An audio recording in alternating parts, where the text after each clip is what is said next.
There's a lot of confusion about how banks work and where money comes from. Very few members of the public really understand it. Economics graduates have a slightly better idea, but many university economics courses still teach a model of banking that hasn't applied to the real world for decades. The worrying thing is that many policymakers and economists still work on this outdated model. Over the next hour, we'll discover how banks really work and how money is created. But first, to clear up any confusion, we need to see what's wrong about the way that most people think banks work.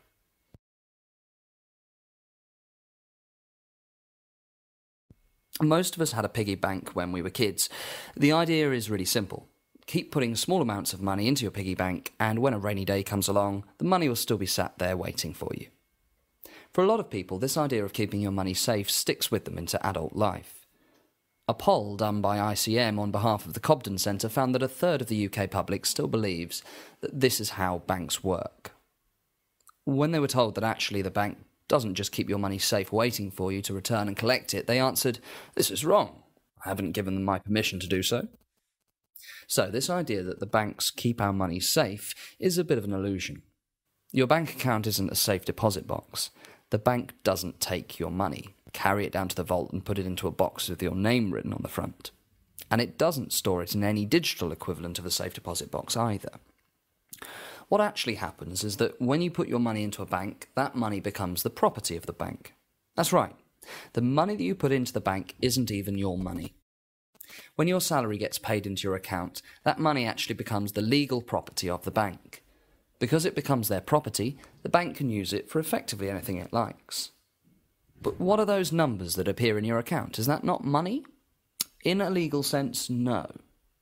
Those numbers in your account are just a record that the bank needs to repay you some money at some point in the future.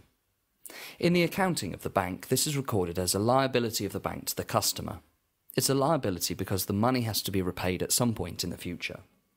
This concept of a liability is actually very simple, and very important if you want to understand banking. Just think of it like this. If you borrowed £50 from a friend, you might make a note in your diary to remind you to repay the £50 in the near future. In the language of accounting, this is a liability from you to your friend. So, the balance of your bank account doesn't actually represent the money that the bank is holding on your behalf. It just shows that they have a legal obligation or liability to repay you the money at some point in the future. Whether they will actually have that money when you ask for it is a different issue, but we'll talk about that later.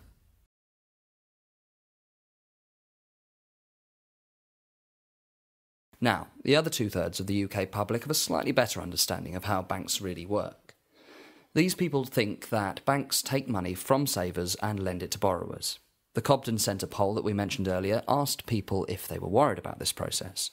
Around 61% of people said they didn't mind, so long as they get some interest and the bank isn't too reckless.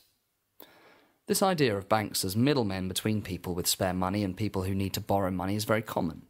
In this idea, banks borrow money from people who want to save it, such as pensioners and wealthy individuals, and they then use that money to lend it to people who need to borrow, such as young families that want to buy houses or small businesses that want to invest and grow. The banks in this model make their money by charging the borrowers slightly more than they pay to the savers. The difference between the interest rates make up their profit. In this model, banks just provide a service by getting money from people who don't really need it at the time to people who do.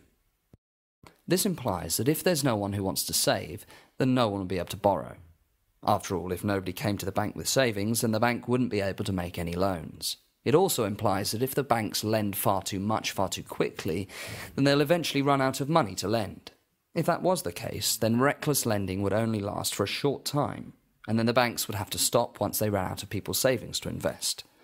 That means it's good for the country if we save, because it will provide more money for businesses to grow, which will lead to more jobs and a healthy economy. This is the way that a lot of economists think as well. In fact, a lot of economics courses at universities still teach that the amount of investment in the economy depends on how much we have in savings. But this is completely wrong, as we'll see shortly. Let me point out that so far we haven't talked at all about where the money really comes from. Most people just assume that money comes from the government or the Bank of England. After all, that's what's written on every £5, £10 or £20 note.